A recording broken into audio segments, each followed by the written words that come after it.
Okay, so imagine a sensor that doesn't just, sit on your skin, but actually works inside your body. We're going to go way beyond wearable tech today and explore something, well, something far more intimate, living sensors that could completely revolutionize how we understand our own health, right from the inside out. So, to get started, let's just ask a really basic question. We all know the gut is absolutely crucial for our health, right? It influences everything from how we get nutrients to our immune system. But how do we actually see what's happening in there in real time without some kind of invasive procedure? Traditionally, our options have been pretty limited, and let's be honest, not very pleasant. An endoscopy, it gives doctors just one brief, uncomfortable snapshot. But what if? What if we could get continuous, real-time data from something as simple as swallowing a pill? The difference, for both the patient and the doctors, would be, well, night and day. So let's dive into that first big challenge. How do we create a clear, continuous window into our gut so we can really understand what's going on in there? And this is a big deal. The stakes are incredibly high. About 1 in 5 of us, that's 20%, will suffer from some kind of gastrointestinal disorder in our lifetime. That is a huge number, and it just highlights how badly we need better ways to monitor and diagnose these things early on. Professor Patrick Mercier over at UC San Diego really puts it into perspective. This quote just perfectly illustrates how kind of archaic and limited our current methods are. It's a single snapshot in time, done by a doctor, and it's just not ideal for understanding a system that's constantly changing. So, how do we fix this? Well, that leads us right to a major breakthrough, the creation of a self-powered smart pill. This is where it starts to get really cool.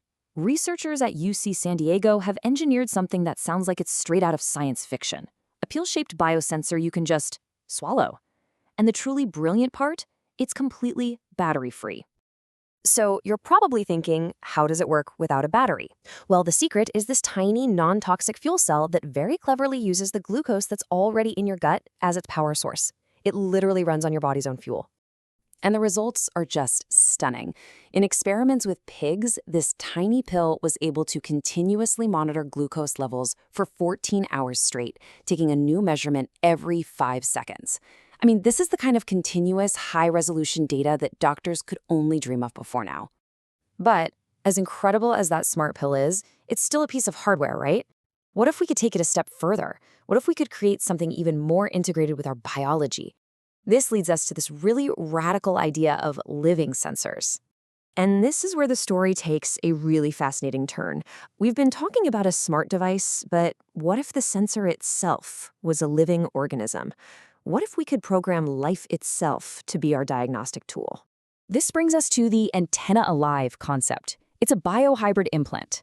And what that means is it merges the world of synthetic biology, we're talking living, engineered bacteria, with a tiny biodegradable antenna. No batteries, no complex circuits, just biology and a simple little resonator. Okay, so how on earth does this work? I mean, how can bacteria send a wireless signal from inside your body? It sounds impossible, right? Let's break it down. First, you have engineered E. coli that are designed to find a very specific molecule, maybe a sign of disease. When they find it, they're programmed to do something amazing. They start to literally eat a tiny magnesium antenna they're attached to. As that antenna degrades, the wireless signal it reflects back changes. It's kind of like a security tag in a store that sings a specific song. The bacteria change the song, and an external reader outside the body can hear that change. And look, this isn't just a theory, this is visual proof. On the left, a regular strain of E. coli barely does anything to a magnesium strip, but on the right, that specially engineered strain has visibly corroded the strip in just 24 hours. This proves the concept works. We can use biology to control a physical property that we can then measure wirelessly. It's incredible. So, sensing what's going on inside us is one thing. That's already amazing, but could we also use these bacteria to do something about it? This is where we get a glimpse into the truly incredible future of this technology, moving from just sensing to acting. So just imagine this for a second. What if these living sensors weren't just sensors anymore? What if they could become tiny factories, producing medicine exactly when and where you need it? This is where sensing becomes actuating. So here's how it could work. An external antenna, something you just place on your body, sends a really focused microwave signal to the implant. Now, this isn't for communication, it's actually to deliver a tiny bit of energy, which gently heats up the implant.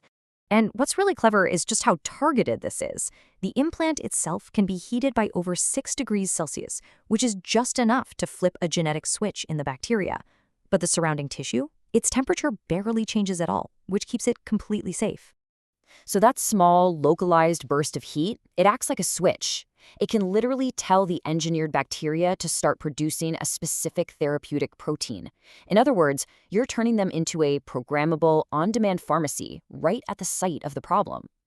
All right, let's just quickly recap what makes this whole idea so revolutionary. These systems have no batteries or complex circuits. They use living cells for incredibly specific detection. They offer continuous, long-term monitoring. They can be programmed to deliver treatment. And maybe best of all, they're designed to be biodegradable. They just safely dissolve in the body over time.